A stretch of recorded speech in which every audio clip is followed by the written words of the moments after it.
Like even the homework I was expected to be to get perfect marks, but then my mother didn't like me spending too much time on homework. She would also tell me like, yeah, you're so stupid that you have to spend so much time on homework. And basically, like my childhood was full of a lot of insults and Mm-hmm. being made to feel really bad about myself, that I'm just worthless, and the only way I could have any kind of future, not be a complete failure, is to excel at the violin and go to an elite college. And well, I was desperate to escape, like since an early age, probably like by the time I was like 10 years old. Like my mission in life was to get into a good college across the country where the elite colleges were, and because my mother wanted me to do that as well, so that would be my way to escape. This is the Asian Rebel Club podcast, a space for the ones who grew up chasing approval and are now learning how to be free. I am Crystal Ren, entrepreneur, creative, and recovering achievement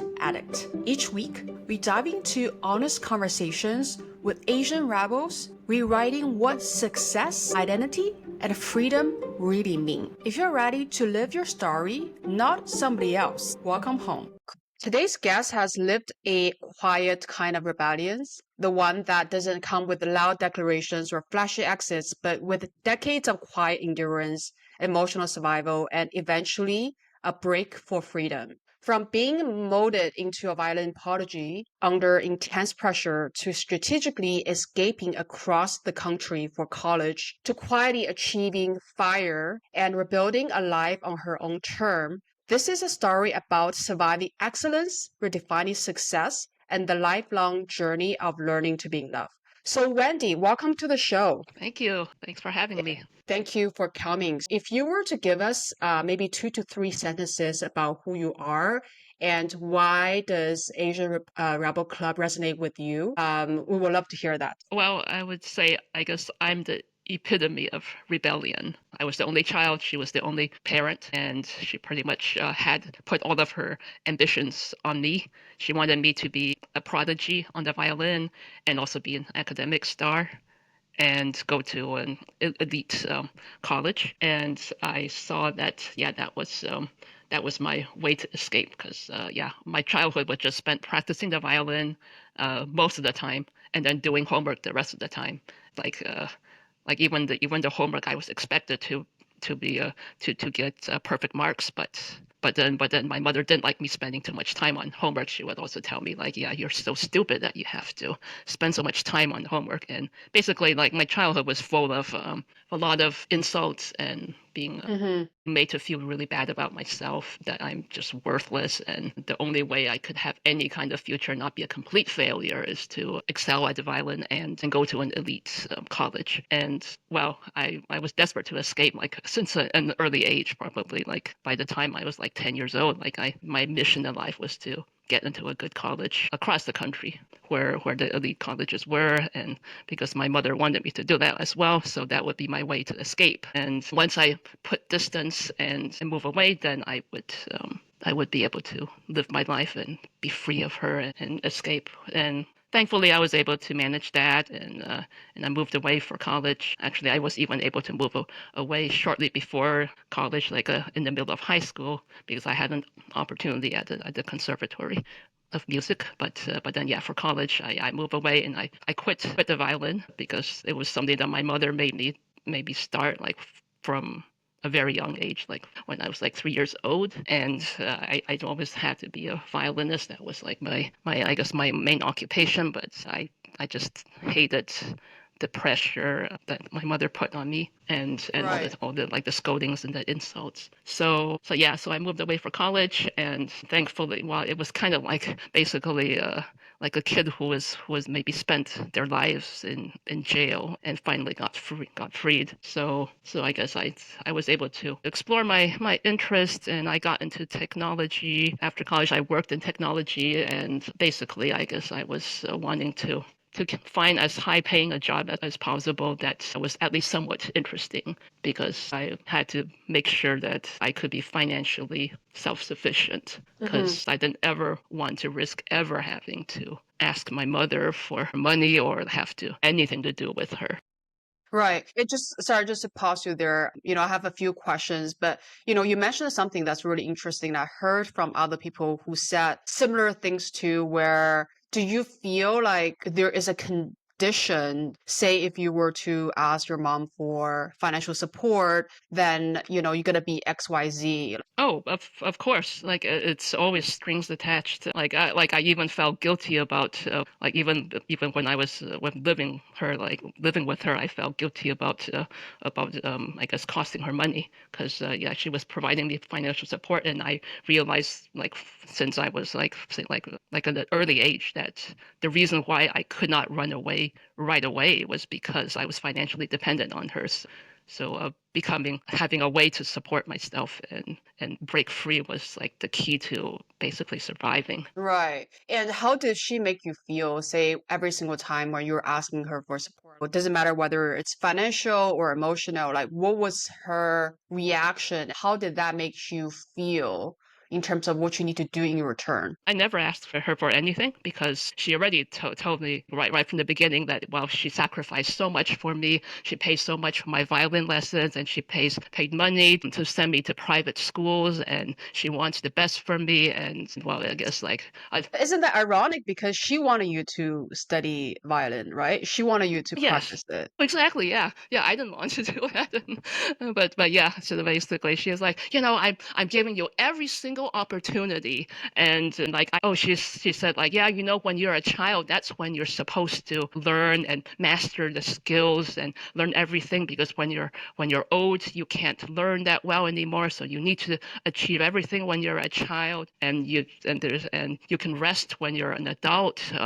But Oh yeah, and she said like, yeah, we don't. She also emphasized like, I mean, like she was a single parent, and kind of finances were tight, and she was very frugal also.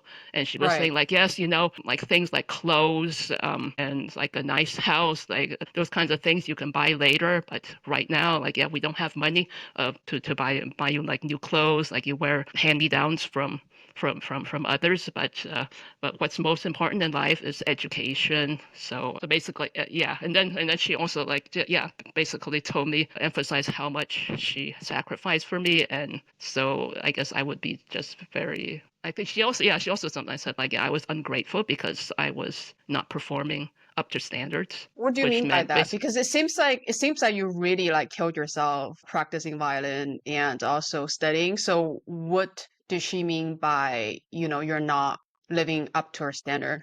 Oh, yes, whenever I like okay, so I was practicing the violin for hours every day, and she was strictly supervising it also. And whenever I went out of tune or made a mistake, if I did that too often, or if she was just upset, then she would tell me like how how stupid and useless I was, and how and she would just yell at me or beat me and tell me how like sometimes she would say, oh, you're just doing it on purpose, or that like you're just so stupid and you can't do anything right. Well, first of all, I gotta say, like, that sounds very traumatizing and it's obviously deeply unfair. So, how did the violin and also your academic expectations shape your sense of identity and also of worth? Oh gosh, to this day I suffer from low self-worth and self-hatred because yes, thankfully I've broken free, but emotionally I still feel just the self-hatred still persists, and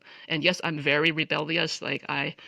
So in terms of like work, I mostly worked in technology. I acquired some other skills in another industry that so I would have a diverse skill set and be employable. And I guess, but then the thing is, I never had a real career. I was never I guess considered a career successful. I made enough money, and I was able to save a lot and achieve financial independence. So like I guess by the age of 40, I was able to. I had enough wealth that to last me the rest of my life, with investment income as well. Right. Right. But yeah, I guess I never made it to like say like senior management or like this made any kind of like revolutionary discovery, that kind of things. So I feel like Mm. I'm very much an underachiever. Well, yeah, you did say that you were mediocre by Asian standards, but you've also built financial freedom and also creative freedom, as you mentioned. So how do you personally define success now? That's a good question because, well, I guess like I also grew up in Western society, and I'm there, and there is the movement of, I guess, making your own definition of success, like say like being your best self and fulfilling yourself. But the thing is that it's just ingrained in me what my mother said, like success. I guess it just for me it just feels like I need to be number one. I always need to be the best, and since well, there's always like there are always plenty of people who are better than I am, then I feel inferior and I feel like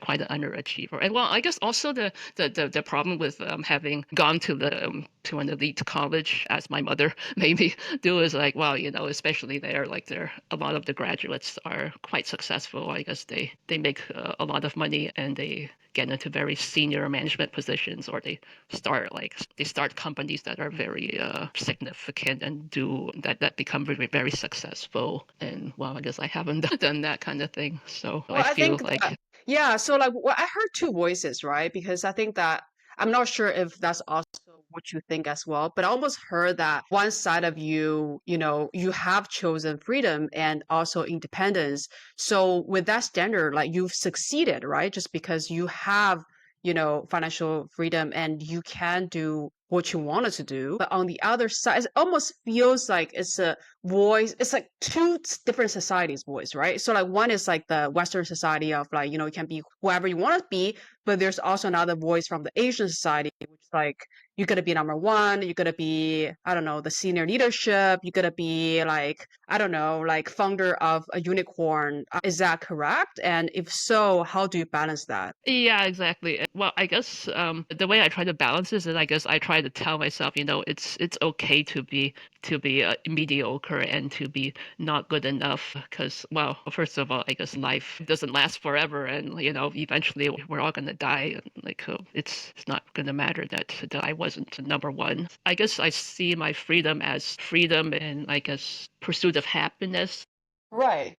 I guess there's a big difference between happiness and success because I guess yeah, in Asian culture, I guess we're supposed to be successful and happiness doesn't matter. I mean, like when I Right. was a child, I guess I think I mean, like it's kind of ingrained to me in me that I don't deserve to be happy because I remember when I was a child, like I was always supposed to be serious and practicing the violin and winning the competitions. Well, I guess the emphasis wasn't that much of the winning of the competitions, but basically my mother expected me to play perfectly and to she wanted and she would compare me to other like famous violin prodigies or famous famous soloists and talk about Right. how my sound is not as good and yeah I was like look at them like listen to that sound like yours is so bad and that kind of thing and I guess like if I ever showed happiness and a carefree attitude and laughed like my mother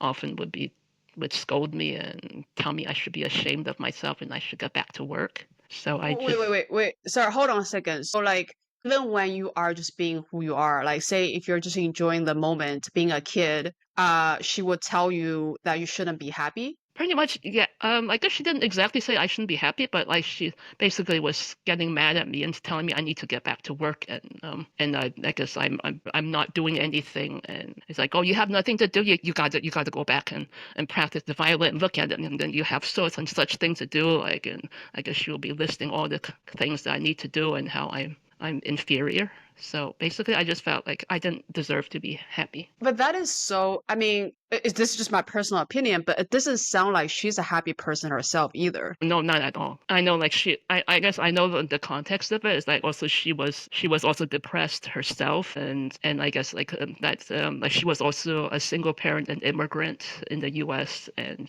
I guess she also wanted a better life for me in terms of better meant not happy but successful, which meant I guess doing something prestigious and making Right. more money. So it seems like there's always, correct me if I'm wrong, but I also heard like it seems like there's always this like huge comparison that's like written all over success.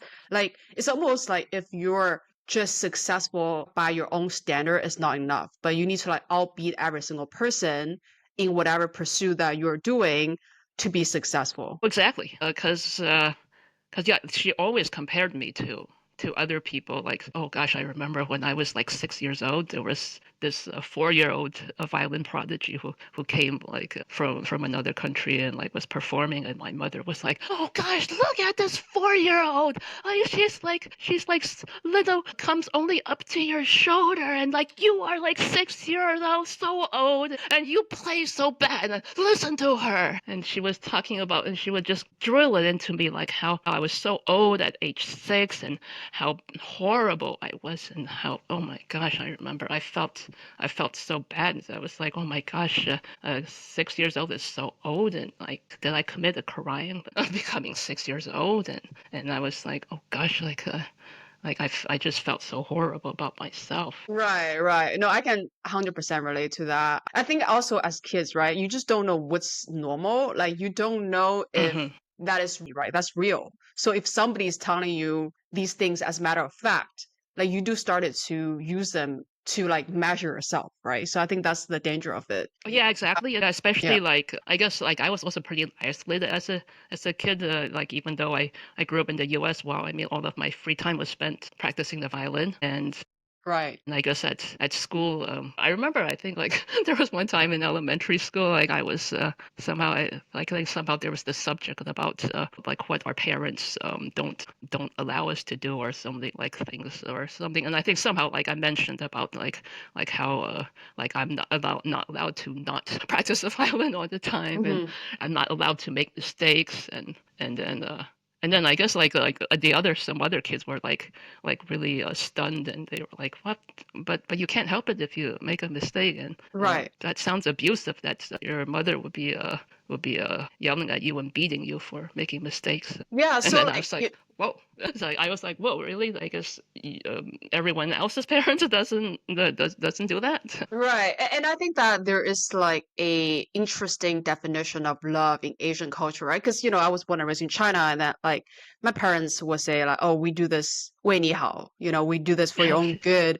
And it almost feels like they're so strict with you because like they want you to be better because they love you. So did you feel that's how you felt as a kid, or that's how you justified it? My mother told me directly that way. She said that, yeah, she's harsh on me, and she makes me play the violin and wants me to be the best academically, because it's for my own good. It's because she loves me. And like, if and she said, I guess if like parents who let their kids just play and not work, they don't love their kids as much, because like she wanted the best for me, and it's for my own good. Right. And do you think a part of you still agrees with it? Or like, when did you, if you ever realized that was not true? Or what's your own interpretation of that? Yeah, so I guess that causes like emotional conflict in me, because yeah, I can see like the thing is that while Asian parenting does achieve results in terms of academic success, and like even like in the Western countries, like Asians always tend to have like average higher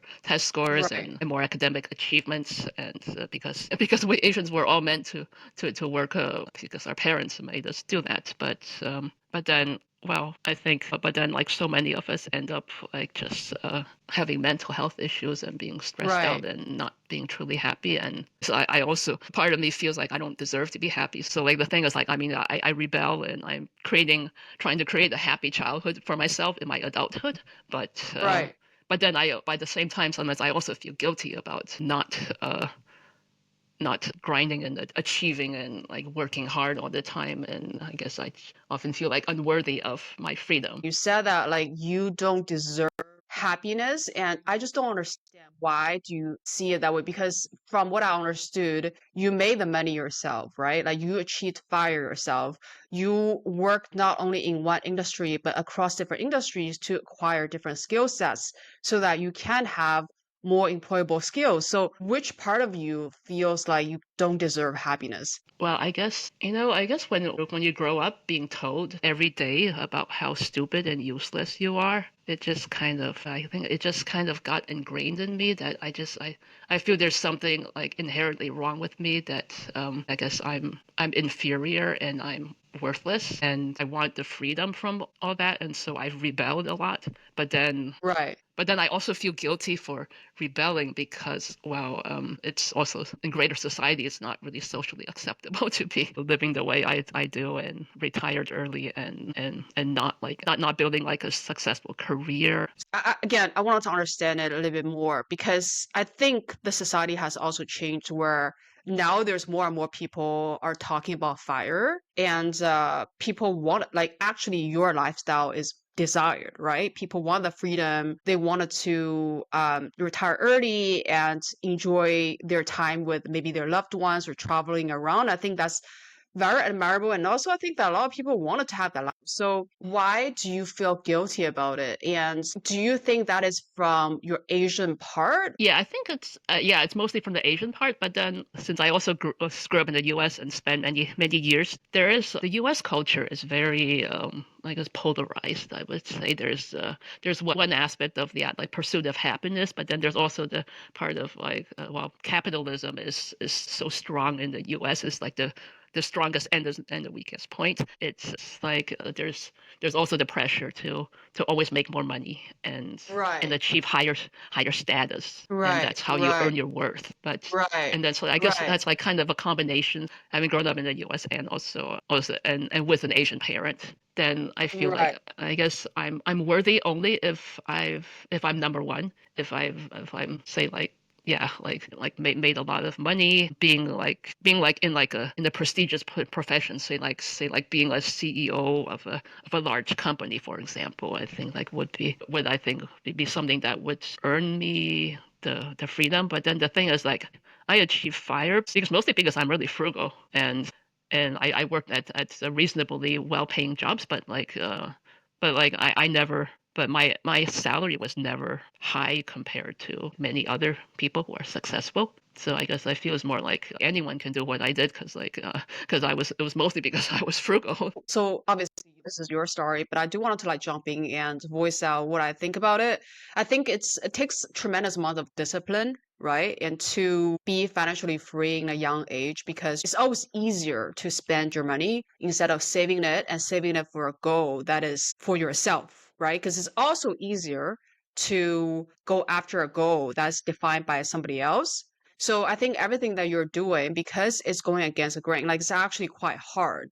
So you got to have a lot of intrinsic motivation to even achieve like half of what you have. And I think that you should be proud of yourself because of that. And so yeah, like that's number one thing I wanted to say.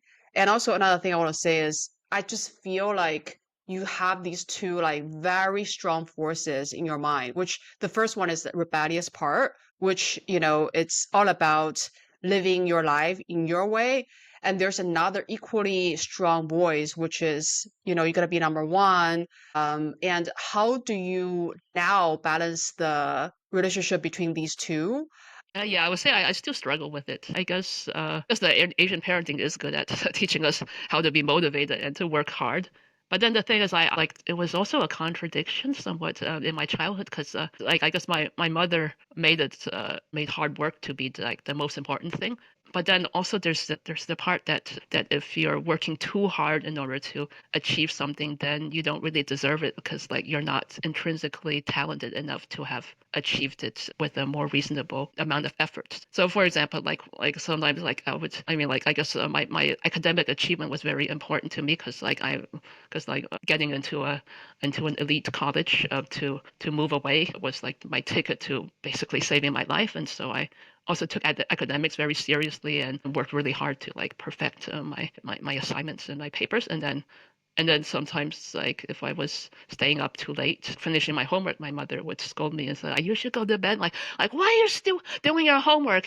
You're so stupid that you need so much time to finish your homework. Like, if a smart person wouldn't need this much time. So it made me feel like I need to work so hard because I'm stupid and inferior, and like somebody who's actually talented and deserving would not need to work this hard. So first of all, I want to say that's a myth, right? Because that's actually a Yeah. fixed mindset. You know, if we're talking about the definition of growth mindset and fixed mindset, a person with fixed mindset will say that, any talent is inherent. You cannot change that. If you work harder, that just means you're stupid because, exactly like what your mom said, that somebody is smarter doesn't need to take that amount of time, right? They just get it. But that's actually not true because it's scientifically proven that everybody can be smarter if they work harder and if they work smarter, right?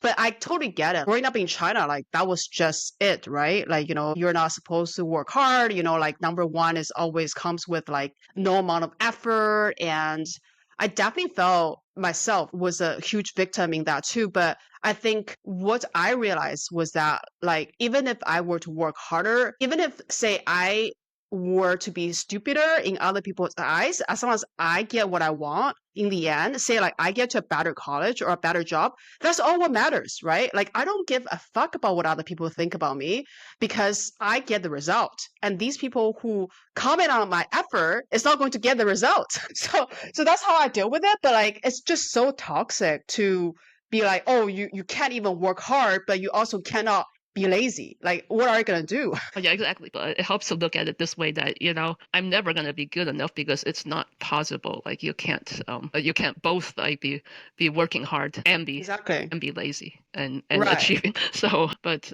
yeah, and I guess I realized like, yeah, you can't please everyone. So I guess I might as well just do my own thing. But then, so that's why I try to bigger on like the confidentiality and privacy Hmm.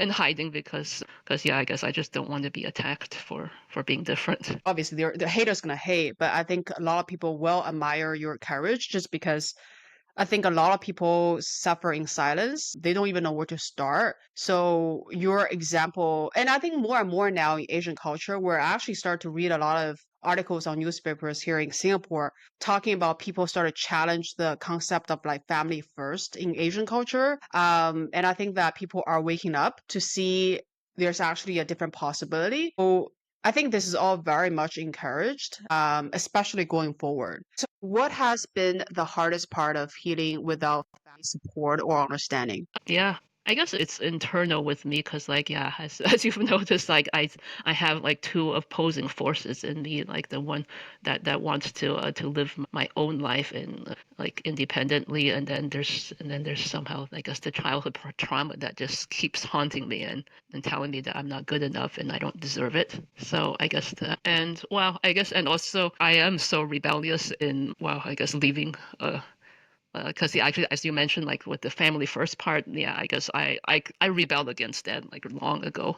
Because well, I guess I don't really have much family. It was just my mother and me. So I left. Now I live on a different continent from my mother, and that's I mean, so good for my mental health. But right. then the thing is, like, she also demands that I visit and help her. I always pull back on that and try to minimize seeing her. Even so like trying to stay away from my mother and mostly cut her off from my life is also another hard part in terms of like even in Western culture, like, even though it prioritizes individualism and individual independence, I guess completely deserting your parents is also not socially acceptable. So Right. I Right. guess. And usually I want to say like even though you said that you don't really have a lot of family members, only you and your mom, but your mom is your 100%, right? From a family standpoint. So that must be like really hard decision as well for you to do that. Was there a point where you were like enough is enough? And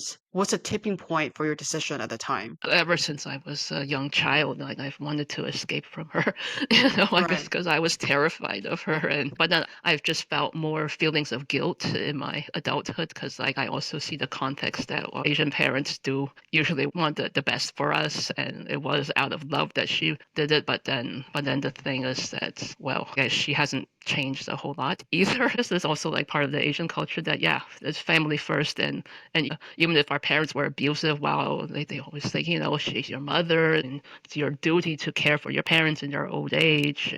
And well, I'm completely rebelling against that. So I guess there's that guilt. Right. And I think it's hard to deal with the guilt, right? Because we're deeply conditioned by the culture and you see the sacrifices they have also gone through to raise you. So it's really Yeah. kind of entangled in that where part of you understand that it's good for your mental health, but also a part of you understand where they came from as well.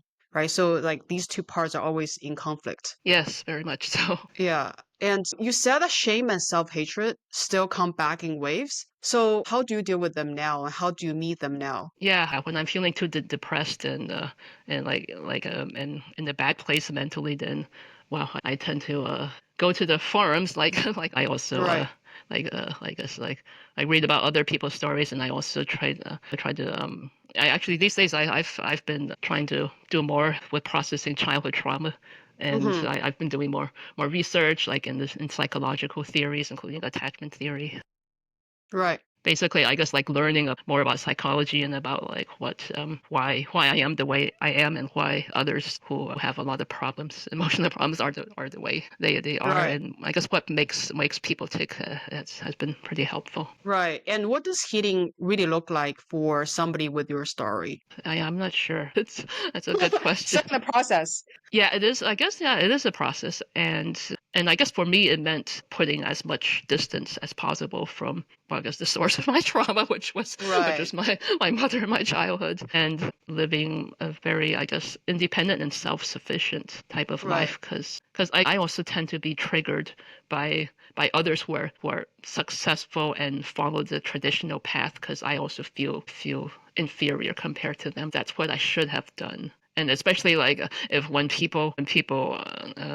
people I guess like criticize me for being so unconventional, then I think, and this is my own feeling, I felt like maybe when you were looking at somebody who are quote unquote more successful, part of you like almost feel like that unworthiness is triggered because that's somewhat represents your mom's voice or somebody's voice in the past where it tells you that you're gonna be like that. And so when you see somebody who has that life, you feel like it's the shame of not having that life, right? But yes. also in the same time, I can tell you're quite honest with yourself. So it does feel like you have been really honest to what you want, and that you could, like, in theory, you could never be that person, right? Just because if you think about being their shoes, right, and climb the ladder or whatnot, you're never gonna have the freedom, right? Like you might have the prestige or status from other people's point of view, but you're not going to have that inner freedom to be whoever you want to be and living different places like you have. So I think it's a trade-off, right? Essentially. Yeah, it also ties back to yeah, in childhood when my mother, whenever like she would like even she would find like all kinds of people who are superior to me.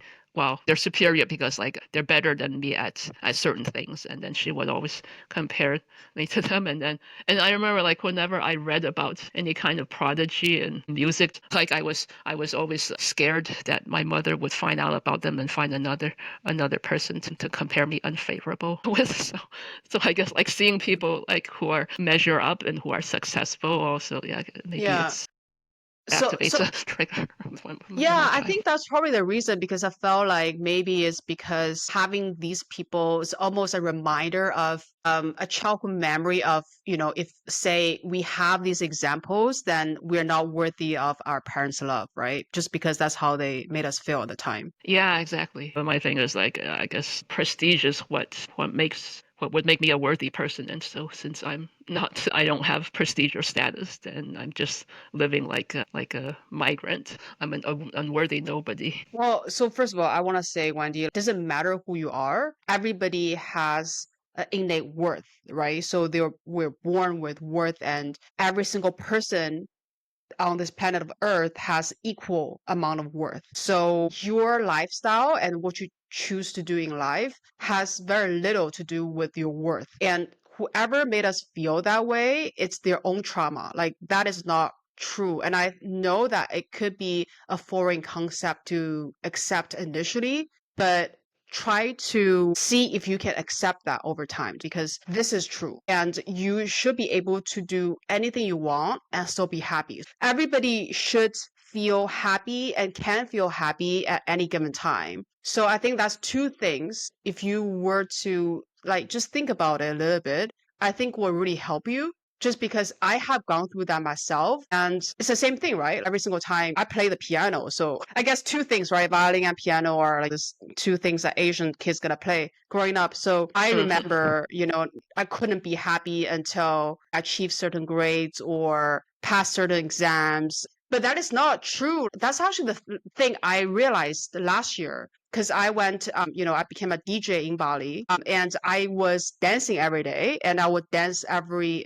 few hours every day just for the hell of it. And I like never felt that amount of joy in my life before that, and I didn't even know that existed. But I think that the permission is given by ourselves, right? So like when we feel like we can do that, and we let us feel just like the momentary joy, that's when happiness starts. Yeah, that's true. Oh, yeah, I guess you mentioned the DJing. Actually, I also have done acting over the years in my adult Right. years, and that's also that's where actually I like there are some acting gigs where I just felt like wow, yeah, that I was really happy and really in my element, and I Yeah, you didn't know feel that it could alive. be that one can be that happy. Yeah. And So what does rich mean to you now beyond money? you mentioned like about the happiness. I guess it just still kind of runs in me that I feel like happiness is earned if you're worthy.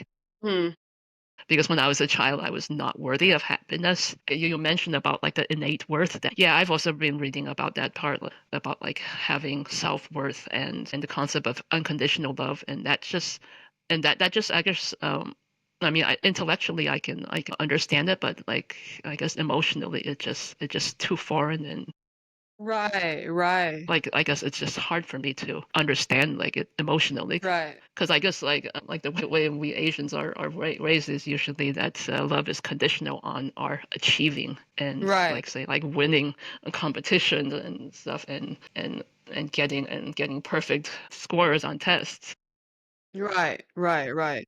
Yeah, like we were not rewarded for the process or just to be who we are, but we're rewarded for the potential that we can become, right, in other people's eyes. So, what would you say to somebody who listens and feels broken by their parents' expectations, but still craves peace? I would say first of all, you need to like distance yourself from your parents as much as possible. So that's like the first important step. And then the next one is to we can talk about like yeah, innate worth and unconditional love. But then I said like I Mm-hmm. personally have difficulty relating to that. But the way I deal with it is I say like there's always going to be people who don't like what we do, what we are, and we can't please everyone. Whatever we do, like even the famous like musicians or famous athletes, like they also have people who are criticizing them and saying really bad things about them. So like even like really highly successful people are not free of controversy. So it doesn't mean that you're